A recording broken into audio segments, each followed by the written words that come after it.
بسم اللہ الرحمن الرحیم۔ السلام علیکم ورحمۃ اللہ وبرکاتہ۔ پیارے ناظرین، مرنے کے بعد روح کیسے تڑپتی ہے؟ رسول اللہ صلی اللہ علیہ وآلہ وسلم نے فرمایا، میت پر سب سے زیادہ سخت حالت انسان اپنی زندگی میں بہت سے کام محض اپنی لذت یا خواہش کو پورا کرنے کے لیے کرتا ہے، جس کی وجہ سے یا تو اس کا پیسہ برباد ہوتا ہے یا صحت برباد ہوتی ہے۔ موت کو یاد رکھنے والے کی خواہشات کم ہوتی ہیں۔ اسی کے بارے میں نبی پاک صلی اللہ علیہ وآلہ وسلم نے فرمایا، لذتوں کو ختم کرنے والی موت کو کثرت سے یاد کرو۔ ترمذی شریف۔ بارگاہ رسالت میں عرض کی گئی، کون سا مومن زیادہ عقل مند ہے؟ ارشاد فرمایا، موت کو کثرت سے یاد کرنے اور موت کے بعد کے لیے اچھی تیاری کرنے کے لیے والے لوگ، یہی لوگ زیادہ سمجھدار ہیں۔ ابن ماجہ۔ ہر شخص کی جتنی زندگی مقرر ہے، اس میں نہ زیادتی ہو سکتی ہے نہ کمی۔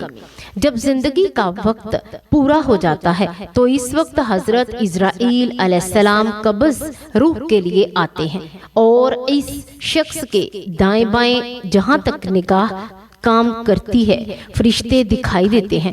مسلمان کے آس پاس رحمت کے فرشتے ہوتے ہیں اور کافر کے دائیں بائیں عذاب کے۔ اس وقت ہر شخص پر اسلام کی حقانیت آفتاب سے زیادہ روشن ہو جاتی ہے، مگر اس وقت کا ایمان معتبر نہیں، اس لیے کہ حکم ایمان بالغیب کا ہے اور اب غیب نہ رہا بلکہ یہ چیزیں مشاہدہ ہو گئی۔ مرنے کے بعد مسلمان کی روح حسب مرتبہ مختلف مقاموں میں رہتی ہے، بعض کی قبر پر، بعض کی چاہے زمزم شریف میں، بعض کی آسمان و زمین کے درمیان، بعض کی پہلے، دوسرے، تیسرے، ساتویں آسمان تک، اور بعض کی آسمانوں سے بھی بلند، اور بعض کی روحیں زیر عرش قندیلوں میں، اور بعض کی اہل علیین میں، مگر کہیں ہوں اپنے جسم سے ان کا تعلق بدستور رہتا ہے۔ جب کوئی قبر پر آئے اور اسے دیکھتے ہیں، پہچانتے ہیں، اس کی بات سنتے ہیں، حدیث میں ہے کہ اے طائر، پہلے قفس میں بند تھا، اب آزاد کر دیا گیا۔ ائمہ کرام فرماتے ہیں، بے شک پاک جانے جب بدن کے علاقوں سے جدا ہو جاتی ہیں، عالم والا سے مل جاتی ہیں، سب کچھ ایسا دیکھتی ہیں، سنتی ہیں جیسے یہاں حاضر ہے۔ حدیث میں فرمایا، جب مسلمان مرتا ہے تو اس کی راہ کھول دی جاتی ہے، جہاں چاہے جائے۔ مردہ کلام بھی کرتا ہے اور اس کے کلام کو جن و انسان کے سوا تمام حیوانات وغیرہ سنتے بھی ہیں۔ جب مردہ کو قبر میں دفن کرتے ہیں، اس وقت اس کو قبر دباتی ہے۔ اگر وہ مسلمان ہے تو اس کا دبانا ایسا ہوتا ہے جیسے ماں پیار سے اپنے بچے کو زور سے اپنے ساتھ چمٹا لیتی ہے، اور اگر وہ کافر ہے تو اس کو اس زور سے دباتی ہے کہ ادھر کی پسلیاں ادھر اور ادھر کی ادھر آ جاتی ہیں۔ جب دفن کرنے والے دفن کر کے وہاں سے چلے جاتے ہیں تو وہ ان کے جوتوں کی آواز سنتا ہے۔ اس وقت اس کے پاس دو فرشتے اپنے دانتوں سے زمین چیرتے ہوئے آتے ہیں اور نہایت سختی کے ساتھ کرخت آواز میں سوال کرتے ہیں۔ پہلا سوال، تیرا رب کون ہے؟ دوسرا سوال، تیرا دین کیا ہے؟ تیسرا سوال، ان کے بارے میں تو کیا کہتا ہے؟ مسلمان ہے تو پہلے سوال کا جواب دے گا، میرا رب اللہ ہے۔ دوسرے کا جواب دے گا، میرا دین اسلام ہے، اور تیسرے کا جواب دے گا، وہ تو رسول اللہ صلی اللہ علیہ وآلہ وسلم ہے۔ اس وقت آسمان سے ایک منادی ندا کرے گا کہ میرے بندے نے سچ کہا، اس کے لیے جنت کا بچھونا بچھا دو اور جنت کا لباس پہناوا، اور اس کے لیے جنت کی طرف سے ایک دروازہ کھول دو۔ جنت کی نسیم اور خوشبو اس کے پاس آتی رہے گی، اور جہاں تک کہ نگاہ پھیلے گی وہاں تک اس کی قبر کشادہ کر دی جائے گی، اور اس سے کہا جائے گا کہ تو سو جا۔ پہلے اس کے بائیں ہاتھ کی طرف جہنم کی کھڑکی کھولیں گے جس سے جلن اور گرم ہوا اور سخت بدبو آئے گی، پھر بند کر دیں گے۔ اس کے بعد ذہنی طرف سے جنت کی دہنی طرف سے جنت کی کھڑکی کھولیں گے اور اس سے کہا جائے گا کہ اگر تو ان سوالوں کے صحیح جواب نہ دینا تو تیرے واسطے وہی تھی۔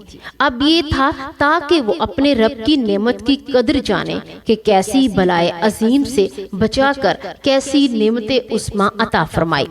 اگر مردہ منکر ہے تو سب سوالوں کے جواب میں یہ کہے گا افسوس، مجھے تو کچھ معلوم نہیں، میں لوگوں کو کہتے سنتا تھا، خود بھی کہتا تھا۔ اس وقت ایک پکارنے والا آسمان سے پکارے گا کہ وہ یہ جھوٹا ہے، اس کے لیے آگ کا بچھونا بچھاؤ اور آگ کا لباس یعنی پہناوا اور جہنم کی طرف ایک دروازہ کھول دو۔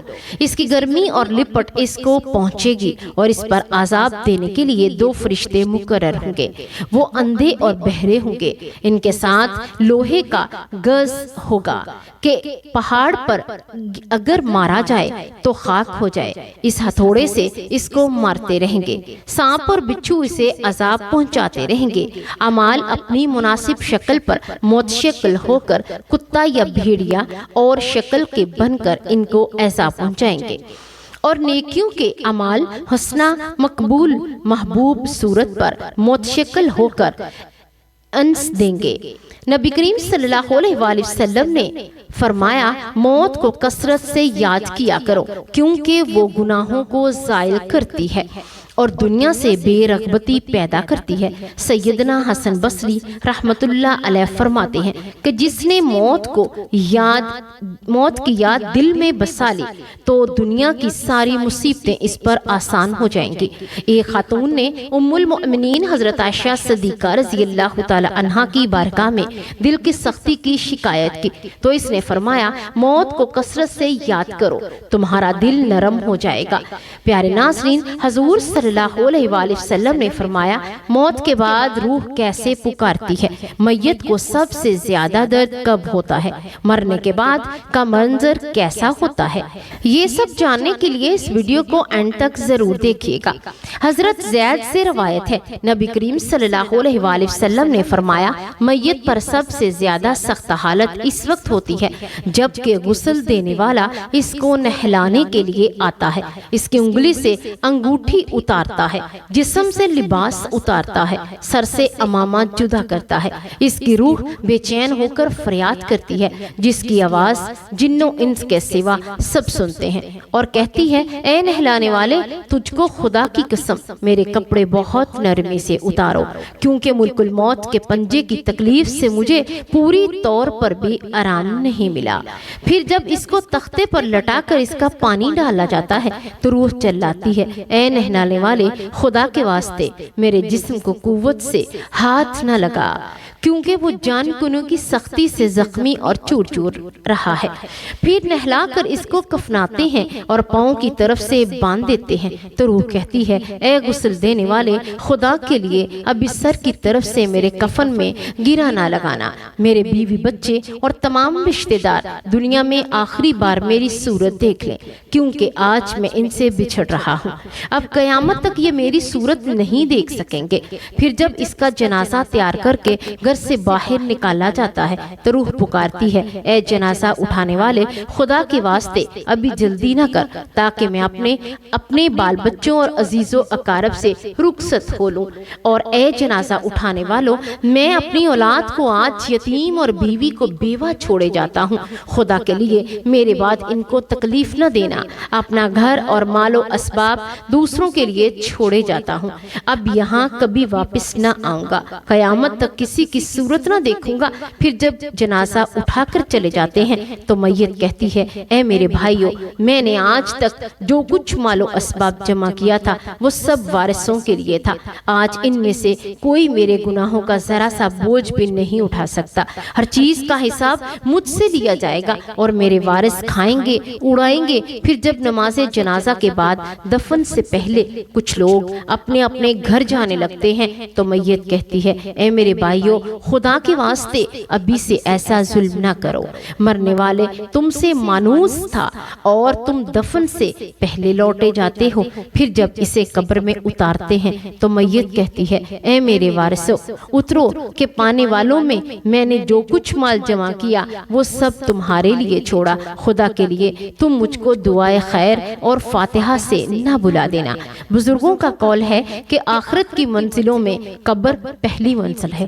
اگر اس منزل میں نجات پائی تو اس کے بعد کی منزلیں بہت آسان ہیں، اور اگر یہاں عذاب میں مبتلا ہوا تو آگے چل کر اس سے بھی زیادہ سختی ہوگی۔ حدیث شریف میں ہے کہ مردہ قبر میں ایسا ہے جیسے کہ کوئی شخص پانی میں ڈوب رہا ہو اور مدد کے لیے فریاد کرتا ہو۔ مردہ ہر وقت اپنے ماں باپ، بھائی بہن، اولاد اور دوست وغیرہ اپنے پسماندگان سے دعائے خیر اور فاتحہ کا منتظر رہتا ہے۔ جب اس کو اس کے پسماندگان کی طرف سے کوئی تحفہ ثواب پہنچتا ہے تو وہ اس کے لیے تمام دنیا جو کچھ دنیا میں ہے اسے محبوب مرغوب ہوتا ہے، اور اللہ تعالیٰ اس کے رشتہ داروں کی دعائے خیر کے ثواب کو قبرستان والوں پر پہاڑوں کے برابر داخل فرماتا ہے۔ موت ایک دروازہ ہے جس میں سب لوگوں نے داخل ہونا ہے۔ حضرت عثمان رضی اللہ تعالی عنہ جب کسی قبر پر جاتے تو اتنا روتے کہ ان کی داڑھی آنسوؤں سے تر ہو جاتی۔ آپ سے پوچھا گیا آپ جنت اور جہنم کا تذکرہ کرتے ہوئے تو نہیں روتے مگر قبر دیکھ کر روتے ہیں؟ کہنے لگے رسول اللہ صلی اللہ علیہ وآلہ وسلم نے فرمایا قبر آخرت کی پہلی منزل ہے، لہٰذا مرنے والا اس سے نجات پائے کہ بعد کے مناظر اس سے کہیں زیادہ آسان ہیں، اور اگر اس کی تکلیف سے نجات نہ پائے تو بعد کے مراحل اس سے بہت زیادہ مشکل ہیں۔ اور فرمایا رسول اللہ صلی اللہ علیہ وآلہ وسلم کا ارشاد ہے کہ میں نے کبھی کوئی منظر نہیں دیکھا مگر قبر اس سے زیادہ سخت ہے۔ کیا ہمارے لیے ان قبروں میں عبرت نہیں ہے؟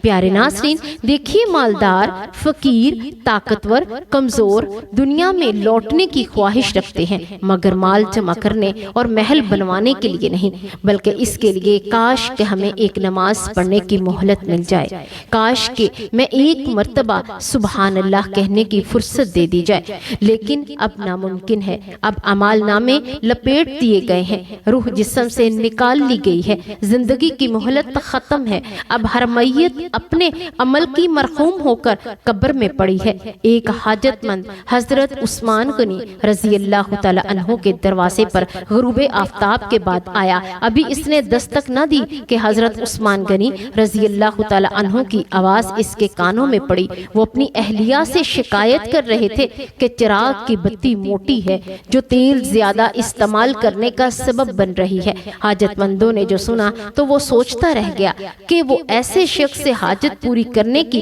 کیا توقع کرے جو تیل کے معمول سے زیادہ خرچ پر بھی اپنی بیوی کو سرزش کر رہا ہے۔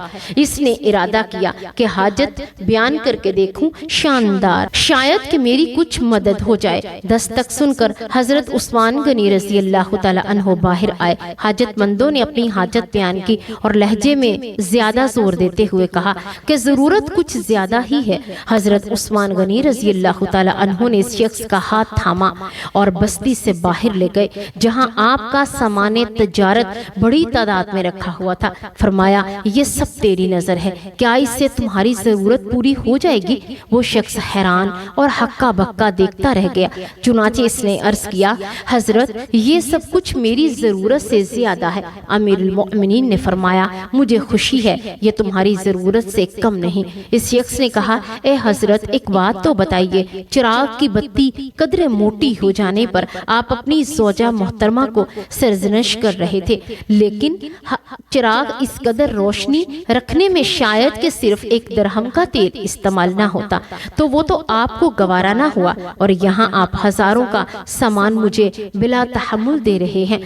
تب آپ نے فرمایا بھائی چراغ میں تیل کا زیادہ اسراف اور زیادہ اسراف اللہ کو پسند نہیں، اور مجھے اللہ کے حضور اپنے اعمال کی فکر رہتی ہے۔ یہاں مجھے فکر اعمال لاحق ہے، اس لیے میں نے سرزنش کی سامان تمہیں اللہ کی خوشنودی کے لیے صدقہ دیا ہے، اس پر اجر کی امید ہے اور وہاں پر حساب کا خوف ہے۔ اللہ تعالی ہم تمام کو دین کی بات سننے، سمجھنے اور اس پر عمل کرنے کی توفیق عطا فرمائے۔ اللہ تبارک و تعالی ہمارا خاتمہ ایمان پر کرے۔ اللہ تبارک و تعالی ہمیں قرآن و سنت کے مطابق زندگی بسر کرنے کی توفیق عطا فرمائے۔ آمین یا رب العالمین۔